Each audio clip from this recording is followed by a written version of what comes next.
What are the top 5 misconceptions about Australian property investment? Do you frequently hear about high tax rate? You can't invest in Australian property as a foreigner. It's hard to manage and there's no financing available. If you watch till the end of this video, I will clear the common misconceptions for you which could be preventing you from investing in Australian properties and benefiting from it. And you will also see the value of Australian property investment versus Singapore property investment. Hi, this is Lei Ping. My team and I have helped hundreds of buyers invest in Australian property successfully over the last 10 years. Working with us means you will benefit from our hands-on experience. Do you frequently hear about Australia having high tax rate? While the tax rate at over 30% does seem to be very high, in Australia, their taxation system is different from ours. For property investors, they allow many generous tax deductions as compared with many other countries. If you take maximum financing and claim all deductions, frequently there's no tax payable on your rental income, and you may even be at a tax loss position. Often, these tax losses can be accumulated and offset against your future taxable income. There are also ways to avoid paying property tax, and tax minimization is legal. So speak with us. We can recommend you to speak with a professional tax agent to plan out the whole process. Some investors think that they can't invest in Australian property, which is simply not true. You can invest in brand new residential property subject to Foreign Investment Review Board approval. Your lawyer can make the application for you, which is a rather straightforward process for normal residential property. Did you know that you can still make use of leverage or other people's money when you invest in Australian property?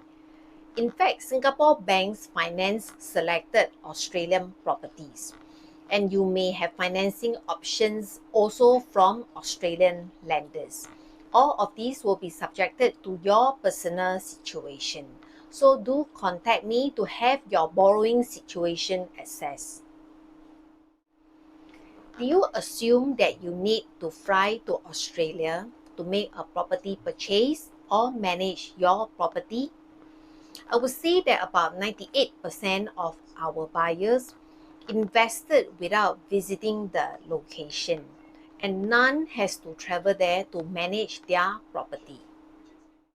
We are registered with the Council for Estate Agencies, and this means that we have to follow all the CEA guidelines in the marketing of overseas property in Singapore, including doing all the due diligence. That is to protect your interests when you work with us. In Australia, they have professional property managers to manage your properties. Many of our buyers do not see their properties even after owning them for many years because there's no need to. They just check their bank statements every month, making it real hassle-free. According to a DBS study, Singapore property may no longer be the best investment because of various reasons, including affordability, changing demographics amid an aging population, and tighter manpower policies affecting demand and rental yield. Australian property is generally cheaper versus Singapore property. Depending on location, you get a good size one-bedroom apartment from about $500,000.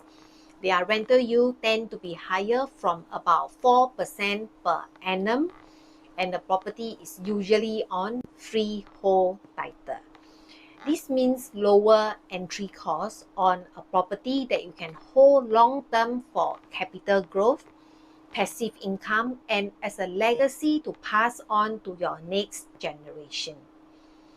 If you would like to have further insights on Australian property investment and tap onto our experience, feel free to contact us and we can have a chat.